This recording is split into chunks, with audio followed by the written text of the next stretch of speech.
Well,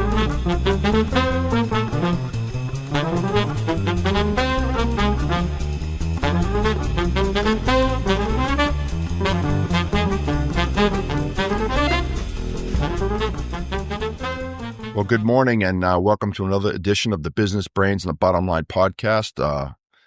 My name is Paul Delivery, your host today, and my actual co-host today is a gentleman by the name of John Parker, who runs the Security and Network Division of Prescriptive Data Solutions, same company I work for, ironically.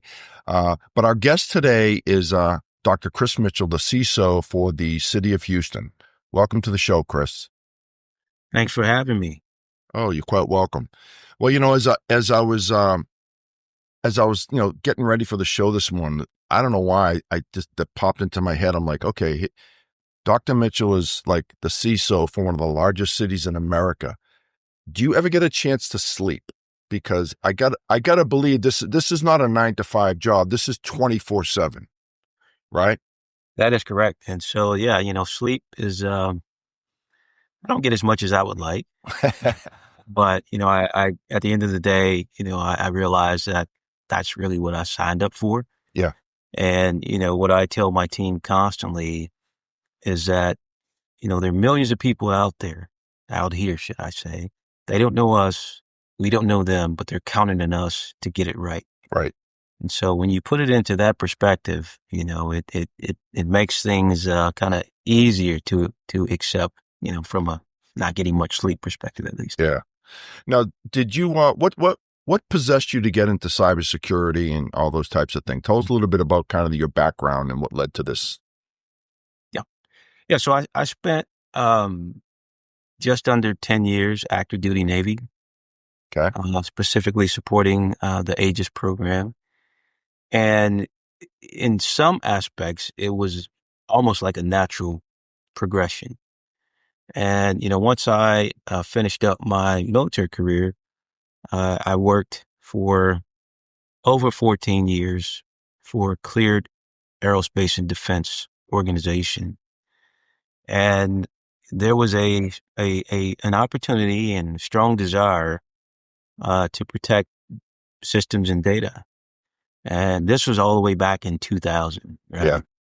And, essentially I said, sign me up, right?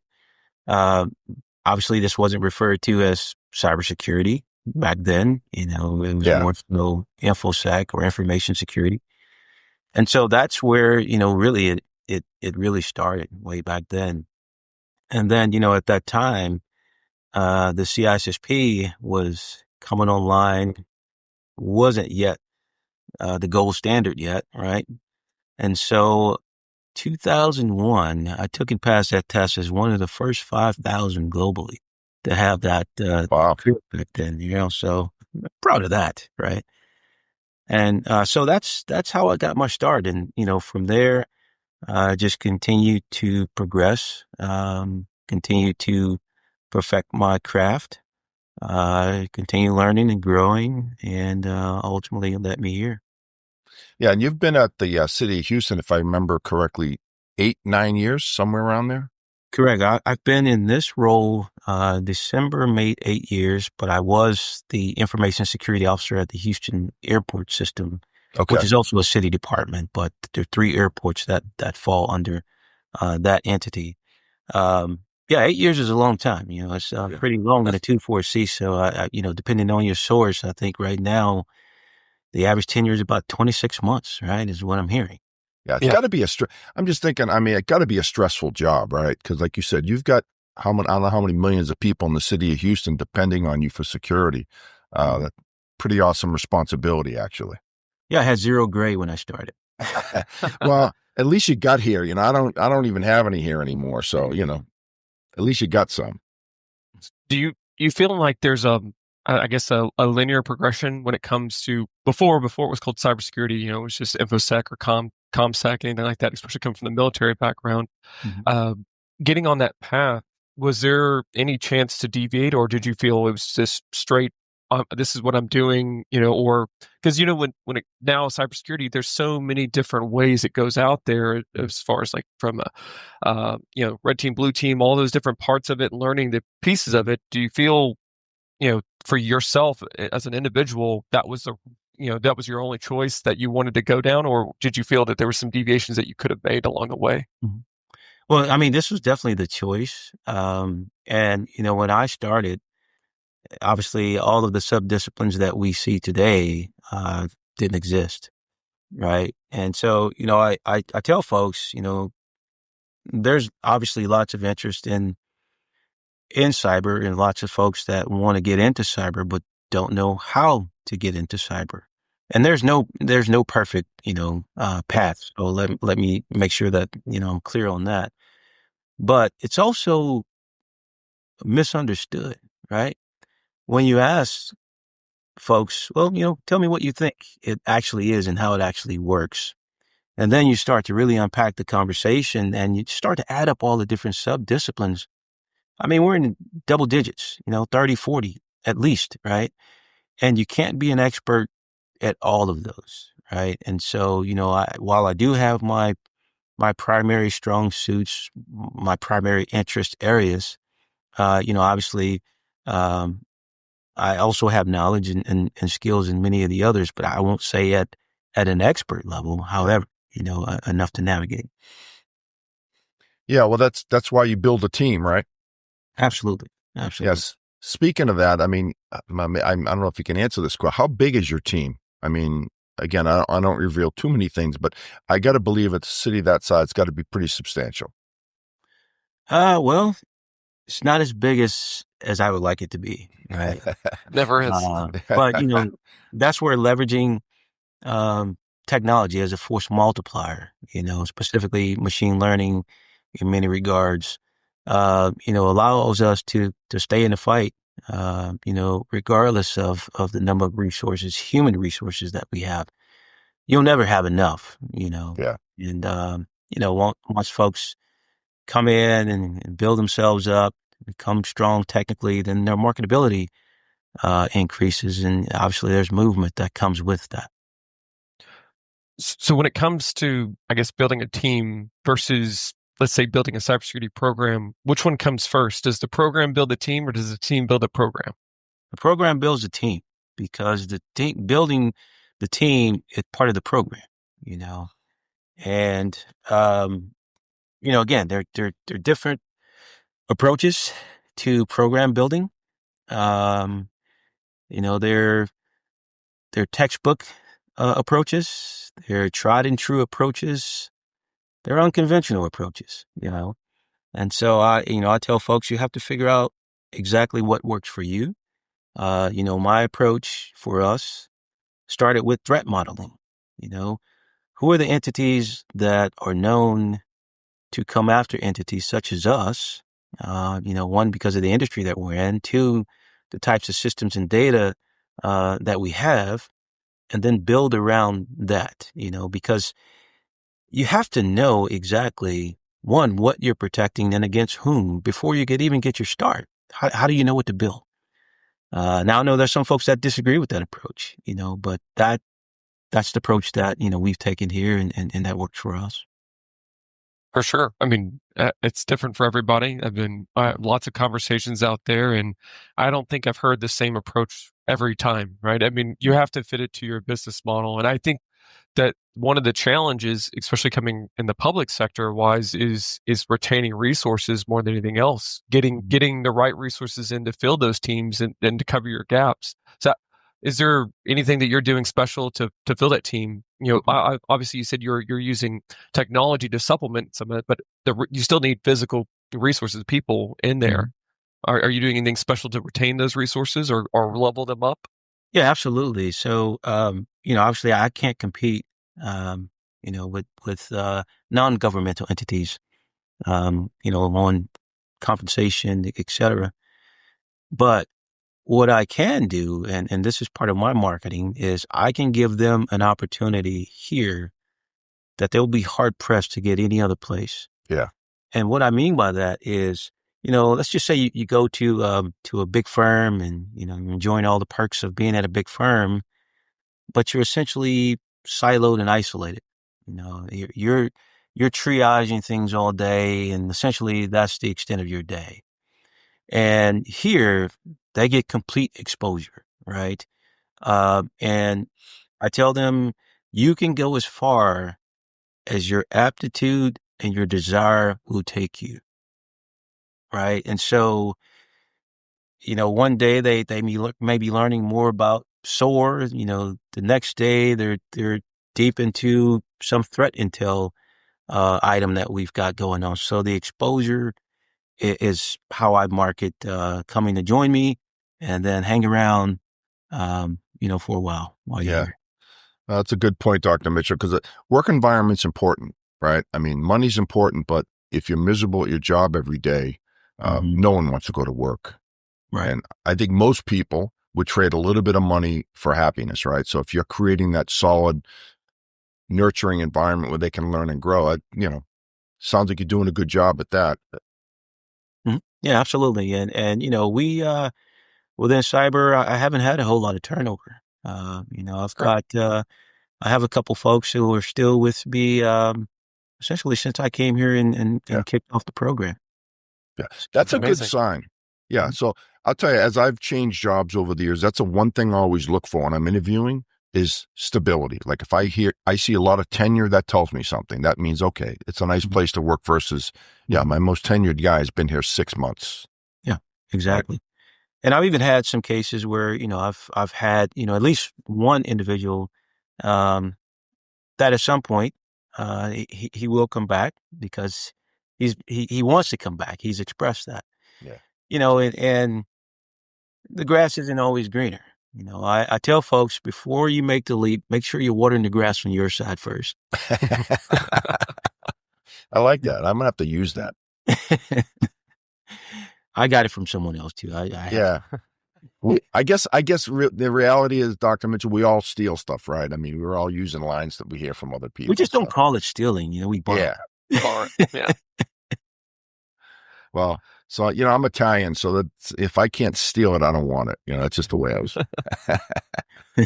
So, but, so Dr. Mitchell, as you're building your team, I mean, it's like you said, there's so many variables to security. Like there's email security, there's firewall. I mean, there's a million different things. And to me as a sales guy, it's a crowded space right now.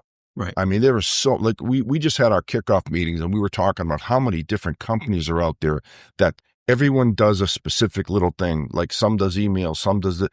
How do you assess all these things? There's so many options out there. Yeah. And so, part of that is just being proactive, and figuring out what gap you're trying to fill and then who are the players, and hopefully you're able to make the determination in terms of who the real players before everyone presents themselves to you as a player, right? Because you're right, the space is crowded and, everyone has the magic solution where, all of us know that. Yeah. And That's funny. Yeah. yeah, what's big for me now is, integration.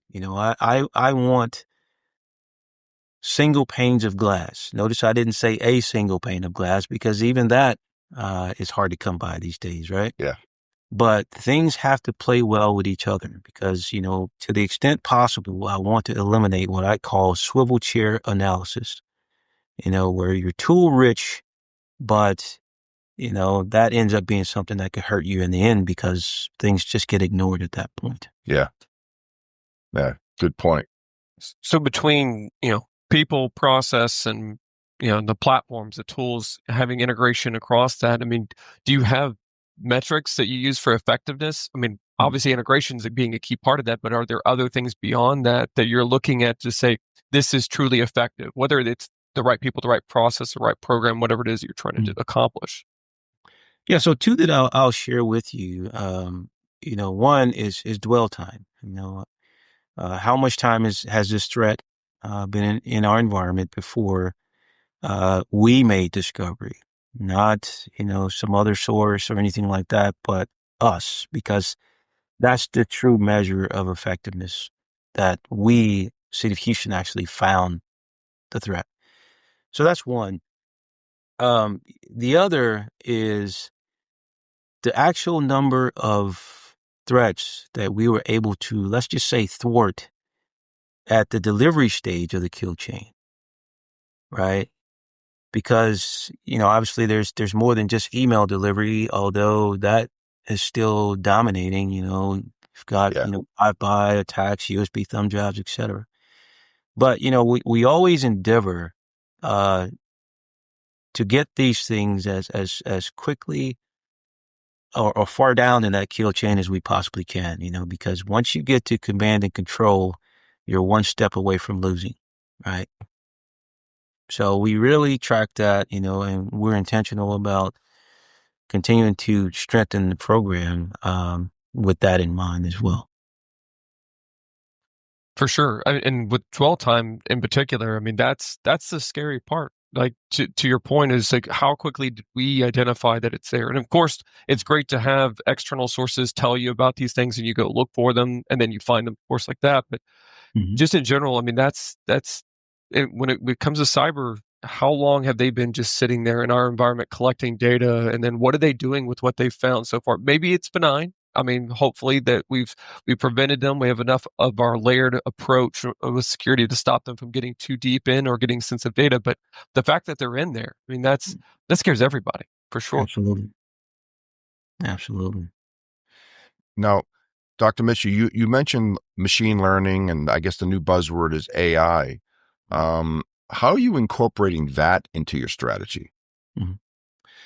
So what I will say about that is we have been on our journey since about 2018 or so, right? Because, again, going back to the resource question and having to compete, we knew early on that this is ultimately going to save our lunch, right? So in the first iteration of the cyber strategy, I put together a 4-year, extremely aggressive 35 initiative plan to get us started. And all of the initiatives were tied around 4 specific goals, and each goal mapped back to a year. And that goes back to, kind of military. We have a theme, we stay in the bunker until we get it done. And, I tied as many initiatives around that overall goal to make sure that they all fit. And it was clear what we were looking to accomplish as we continue to progress. And the 4th year of that initial plan was actually leveraging machine learning, AI, and automation, right? Now we had only 4 initiatives that year. But those 4 initiatives was a boatload of work. So, recognizing that, that was going to be helpful, and in full disclosure, that's also the focus of my doctoral research as well. And so that's worked for us. Now, you flip the coin now, and those things are being used against us now. Yeah, of course. Yeah. So there's that. It's expedited. I mean, it's clearly with the the bad guys out there, the attackers using AI to create faster content that is targeted around individuals. They're using, before it was like a very generic message that you might get when we're talking about phishing, and now using AI and all the social media platforms, they're creating very custom content to each individual. It's all, before spear phishing was hard, right? It was, you had to get a bunch of information to go target an individual. You can now almost spear phish anybody from that standpoint. And then knowing that with adaptive code that can be now done with using AI, the attacks are just evolving so rapidly. It's a challenge to stay ahead of it. And we have to do the same thing on the other side, right? On the defensive side, we have to use machine learning AI to create our own kind of same approach. We have to adapt our security around that. Is that really part of the answer? Is that the bad guys are using this, so we have to use it as well, or do, because we can't get ahead of them. Their devotion to it, right, is far beyond anything that we can really bring to the table to compete against them. Yeah, and that's why, it's also good to remind folks that there is nothing static about this domain. Yeah. Everything is dynamic. And, if you're resting on, hey, we implemented said solution 2 years ago, and that's the last thing you've done to strengthen your program, you're way behind. Yeah, I was going to say. So it's being in that constant state of evolution, constant state of learning what the adversaries are doing and how their tactics are changing, and ensuring that we're up to speed on that such that we can mitigate that. Yeah. I mean, one of the things I always hear, John and the guys on our security team talk about, the biggest threat vector is the human being, right? Yes. Right. That is still the case, because I know we get emails all the time, and we have email securities, and I am so scared to click on anything right now that anything even looks even remotely suspicious, I don't click on it. Right. Well, we've done our job well. If we've scared you to be cautious about clicking on anything in email. Yeah, no, I am. I try to relay this to my kid. The one that happens a lot to me personally, I get calls from my credit card company saying, "Hey, was there an erroneous charge on your card?" Then they get you to give them all their card numbers, expiration dates, and so now I don't even, I don't even mess with that. I play games with them. I go, "Oh man, thank you so much for letting me know that there were erroneous charges on my card. I'm going to log into my account and dispute those charges. Thank you so much." And I just hang up. There you go. Right. Because I don't want to make them mad either, right? And tell them, start getting in a tit for tat with them. I just kind of, hey, thank you, hang up. Try and stay neutral. That's exactly right. That's exactly right. So kind of on the subject of AI and really focusing on the user piece of it, we've seen this massive explosion of users using generative AI to create contents, whether it's, leveraging Copilot inside of email to create emails, or going to, ChatGPT to create a Word document, ask questions, whatever it is. Users are adapting and using it a lot. What do you think the risk is around or the common user feeding information, especially corporate information, inside of these platforms to generate, I don't know, a PowerPoint or whatever it is that they want to get out of it? They're trying to consume it quicker and faster, turn stuff around. Is there, in your opinion, a high risk around data loss or even risk to the organization? Yeah, certainly. And even with many of the tools, so you take, going back to evolution, 20 months ago, prompt engineering wasn't a thing. And it is now, and so one concern that I have around that, because, you want to find that balance. You obviously we don't want to block everything, but we want to promote responsible usage. Right. And, we also want to have guardrails and safeguards in place on the technical side as well, such that we're not just leveraging an administrative ask or policy, if you will, right? But, without fully understanding, some of these solutions, let's just say, an entity has done a great job defining permissions, RBAC is pretty strong. But what happens with the right prompt that's been generated by an end user, regardless if they don't have direct permissions to access something, can they still render output with the right type of prompting? That's a concern. Yeah, That's a major. absolutely. We're seeing it. I mean, just the use every day. And, one of the things that we question about is if let's say you buy into a platform and you're feeding it internal data, it's closed system, there's a certain level of trust, just like any other platform that you buy into. You're Right. feeding it your data, your corporate data, so that you can, one, make it searchable. In a sales organization, maybe you're feeding a bunch of sales information so that, hey, we want to talk to, we've had success with this. We talked to customers about this. This is how we want to generate maybe marketing content or whatever it is. You feed all this in there. What's the trust that the data you're getting back is accurate, right? I mean, because again, it's about trust. You put information out there. Is the response we're getting back based upon this prompt and how I question, like what the prompt I put in there, is the data accurate that I'm getting back?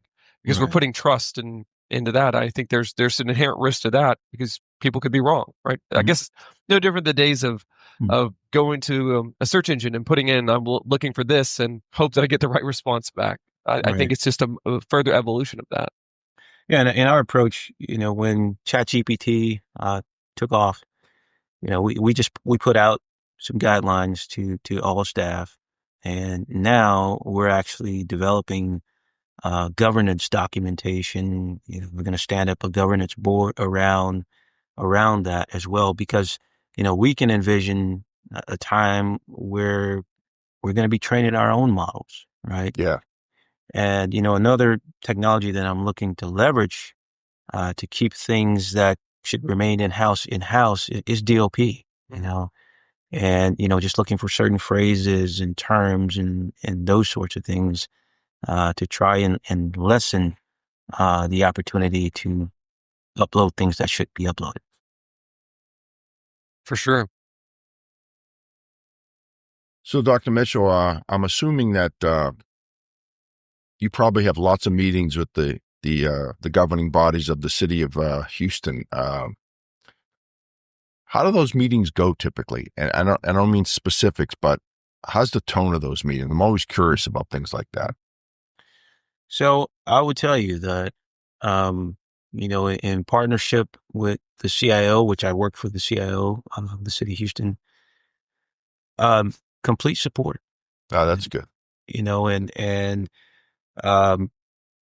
as long as what's being presented is not based on fear, uncertainty, and doubt, I ensure that I'm speaking in plain language. And if it's a risk, it's real, Yeah. nothing is made up. Yeah. And, one other thing too is as investments are made, before going to ask for more, I want to ensure that we're completely leveraging what we already have.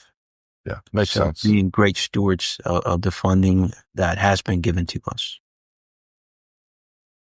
Absolutely. I mean, we have to assess our own risk, right? I mean, within any organization, and that's what drives it. And you evaluate your tools, your people, your platforms, all this stuff in order to say, okay, here's our gap, here's our risk. Are we willing to accept this, or is this something that needs to become a project or an initiative that we need to accomplish? And to your point, you take it up there, and you're just you have to be real about it. I mean, not going there and scare tactics. I mean, that not only can take you so far, but actually being realistic about what this means and explaining it to where everyone understands it, right? I mean, I completely agree, and it's a challenge too, because there is a language barrier that happens between us that are in the cyberspace trying to present it to our executive leaders, because that's not their world necessarily. They understand the business, right? They understand what the business outcomes and the goals are, but how do you relate that? And I think that that's really our job, is to figure out how do we correlate the two together so that we can be successful together at the end of the day. Yeah. And another thing that's helped, going back to the first 4-year plan, the 35 initiatives, one of those 35 initiatives was to stand up the city's first security operations center. And, what I've done is I've extended invitations, to those folks, and they have come over and, give them a good threat presentation first on what we're seeing, and then for them to be able to put their eyes on it and really see it. Yeah. And, in some cases, just depends on the day and the time. We could be working on some type of targeting attack, and we're able to say, hey, look, your name is there too. But you didn't see it because we were able to stop it. Yeah. Now, that's a good strategy, Dr. Mitchell, right? Make them part of the team, communicate well. That way everyone's aware of what, like you said, what the risks are. Mm-hmm. And from a cybersecurity standpoint, where the organization is. Right. Yeah. Makes complete sense. Yeah. So I was at that point bringing them in there and kind of explaining TTPs, right? You've got to, that's how we operate, right? I mean, we're using this in order to build out, how our organization will track the bad guys, right? And correlating that back over them, I would assume that plays a very important role to your SOC, right? As far as your operations and ultimately to your program. Could you explain a little bit about, some of the TTPs that you're using, if you can? I mean, I know there's a lot of pieces to that. Yeah, that is a tough one. But, what we've done is, going back to, you're speaking of the TTPs of the adversaries, correct? Correct. Yeah. Yes.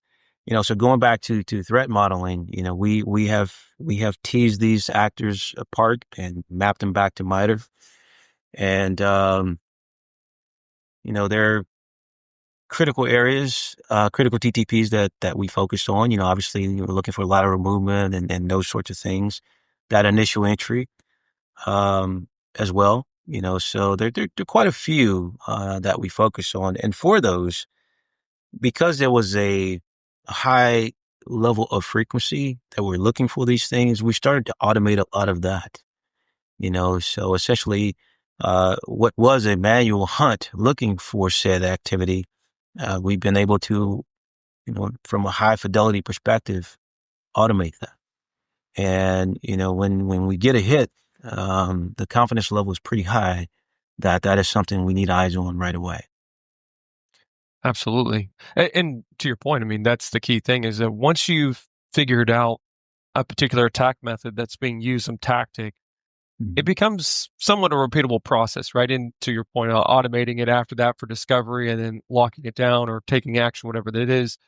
Would you say that it's a good balance between one, your team learning and figuring that out within your own organization, but also taking in threat intelligence into it to feed, from those third parties? Because we all have to work together, right? We all want to be successful, and we're not wishing ill will upon anybody out there as far as their organizations. So we share information, right? I mean, I assume you're sharing it with other organizations just like they are with you.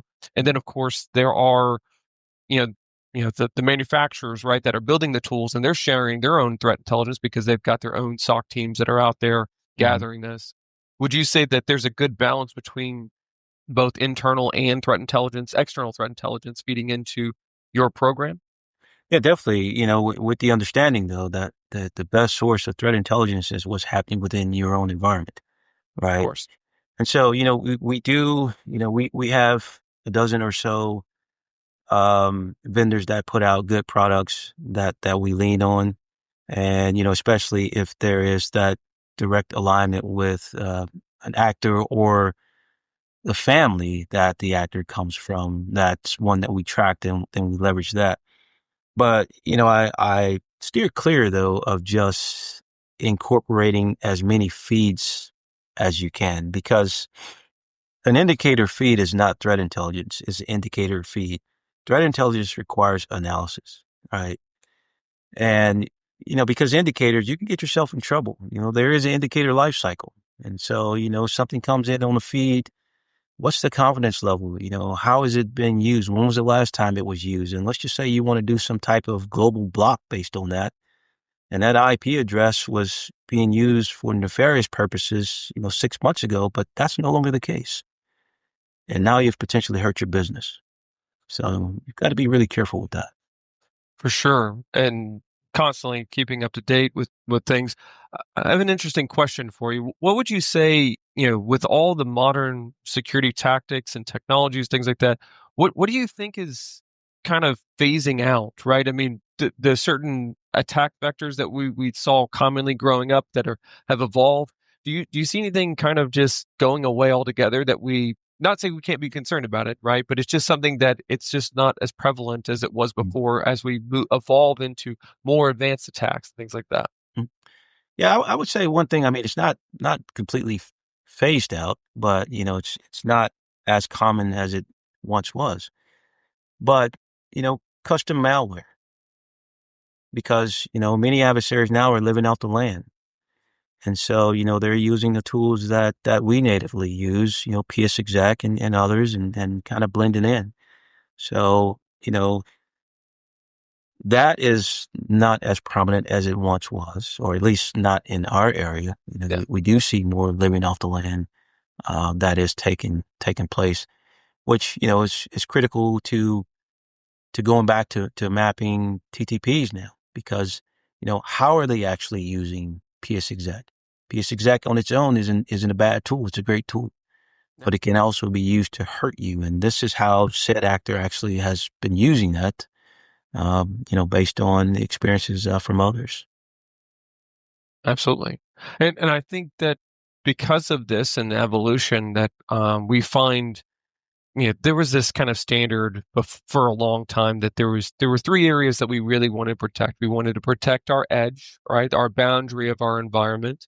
We wanted to protect the endpoint. Obviously, we want to make sure that they're well protected, and of course, the pathways in between, right?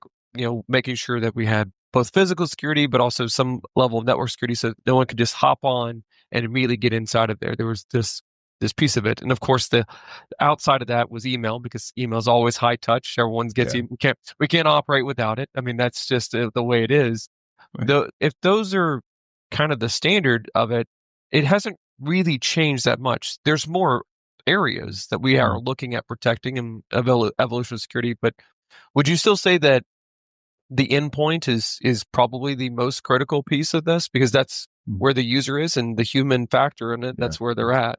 Would you say that would still be the highest place that we want the most visibility at for protecting our environment? I would say no. I would say Okay. identity is. Identity is the new perimeter, right? So, it's about getting valid creds. And so, you know, remote work, folks are on the move. They're not within the perimeter. So really focusing on identity and, going back to also zero trust.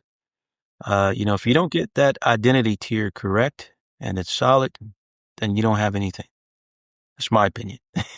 No, that's excellent to hear. I mean, that's what we're saying, right? It's the common thing, right? We associate our identity as the endpoint, right? But that's not the truth anymore. I mean, you take everywhere that you log in at. I mean, people aren't just working on their computers anymore. Their phones, their tablets. I mean, wherever you can log in at, right? That's now the endpoint. And of course, the challenge is that we can't protect every endpoint anymore, right? I mean, that's just not possible. But if you could protect the identity, right? If you have the capabilities behind that, and I'm not just talking about multi-factor authentication. I mean, that's just one piece of it, but there's so many elements that comprise of it. We talked about impossible travel to aspects of it, right? It was like, well, I'm here in Houston. I'm probably not in China, so let's not let me log in over there. I mean, those types of things all tie into that part of your identity. Absolutely. So Absolutely. I completely agree with you. Yeah. Well, cool. This has been great, Dr. Mitchell. I really appreciate it. It's always nice to hear, how a city like Houston and in general handles security. It sounds like you're doing a good job in that. Thank you. I appreciate it. It's we definitely have our challenges. Yeah. But we try and have as much fun as we can. Carry out our mission. I was going to say, I don't see your name on the news, so that's a good sign, right? Absolutely, right. And we want to stay that way. Yeah, I don't hear about the city of Houston getting hacked or your name in the news. So let's hope that continues. Absolutely. Well, as a person that is constantly in the city of Houston, I appreciate and applaud you for all the hard work that you're doing, and because I mean, we couldn't live the way we live without the work that you do. So thank you very much. Thank you. Greatly appreciate it. So as a final thought, Dr. Mitchell, I mean, what advice would you give to an organization to improve their cybersecurity posture? I mean, what are the basic tenets that you believe in that they would have to be adhered to? I would tell them to be intentional about what they do. Don't allow a salesperson to sell them on something that they may or may not. They're salespeople, right? Yeah. Understand the environment. What is it that you're looking to protect and from whom? And then start to build around that. And, it's not always about the shiny new thing. A new solution, a new tool is not going to fix the problem in total. Yeah. So those are some of the pointers that I would want to leave with them. We laugh about sales guys. I'm a sales guy, but I don't take offense to that. But I agree with you. That's why we get guys like John Parker. We really sell from a technical standpoint. Right. Our job as sales guys, we manage the relationship, making sure you're getting your needs taken care of. But it's really guys like John and other guys on our team that really sell, really dig into the details of what the problem is and can we come up with a solution to help you. I think that's the way to go, right? Absolutely. For sure. Because everything works on a slide deck, right? You put a PowerPoint together and it just works, right? Everything's great. Mm-hmm. But that's not the real world, as we know. Yeah, I mean, working with someone like yourself, and it's just easy because you're asking yourself the right questions, and ultimately, as for myself, is coming in and asking the same questions like, well, tell me about your environment. What are the challenges? What are the things you're looking at? And helping open eyes, right? And and hopefully helping them figure out their internal struggles, right? So they can come. It's not about the solution. It's about your environment and what can you do better, right? And how can we help you figure that out? For sure. Yeah, and Paul, I know you're in sales. I do love salespeople. As a matter of fact, I had agreed to be on a call with a firm to speak to 50 to 100 different sales reps across the company, because the question was, what tactics should we use to get to CISOs, right? Yeah, tough one. Tough one, right? Yeah, because And go ahead. Here's one of the main things that I pointed out to them. Know thy product, right? Because if you get me on the phone and I start to ask you questions and you say, wait a minute, we need to set up a call with, our tier 3 engineer. And so my question then becomes, so you're attempting to sell me on something that you don't fully understand. Well, how do you know that it's going to work for me? You just told me that it was, so know enough about that. Yeah. Know your audience on the other side. You're dealing with a business focused CISO or technically focused CISO, operationally compliance driven, whatever the case may be. Make sure they do their homework. Yeah. Yeah, that's good to hear, actually, because our strategy is we don't lead with product, right? We try to be consultative. We try to go in and kind of get to know you personally. As a sales guy, I've always felt like, people aren't going to buy from you unless they like you, respect you, and trust you. Right. Maybe not all three, but ultimately you want to get all three, where you inherently trust the people you're working with, that they've got your best interest at heart, versus just, hey, Dr. Mitchell, we want to sell you some stuff. Yeah. Right. So I think we're saying the same things, I think. So cool. Well, I think we've covered a lot today. I know you're a busy guy, Dr. Mitchell. I don't want to take up too much more of your time, but any parting thoughts before we end this episode?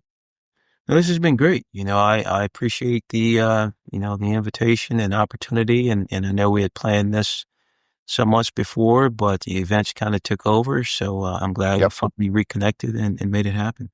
No, and I appreciate you staying in contact with me, and that tells me a lot about your character, by the way, because a lot of people might have just kind of said, but I appreciate that very much. I know John does too. Absolutely. Love to have further conversations, have you back on. I think it was an amazing conversation. Absolutely. I look forward to that. Yeah, sounds good. Well, that's a plan. So, I know that, normally I end my shows with, if people want to get in touch with you, but you may not want that, right? So, but people, you're on LinkedIn, and if they want to reach out to you and get in contact with you, that'd probably be the safest way to do it. I wouldn't give out emails or phone numbers on this call, on this episode. So I'm sure they could call the city and track him down. Yeah, no, I hear it. If they try hard enough, I don't want to be responsible for giving out that information. So we'll go from there. But, well, again, Dr. Mitchell, thank you so much. This was great. Well, I definitely think we could do probably a series of shows, to be honest with you. And, if you'd be up for that, we can maybe do another one down the road here a little bit. Definitely. All right. This is great. So thank you. Oh, you're quite welcome. Mr. Parker, thanks for being my co-host today. I appreciate, you're the smarts in the organization. So I'm just, as they say, I'm the pretty face. So why does everyone laugh? It's always a pleasure. Yeah, I know. Why does everyone laugh when I say that? So, but all right. Well, hey, that's it for another edition of the Business Brains and the Bottom Line podcast. Until next time, my name is Paul Delegre, your host, signing off. Thank you.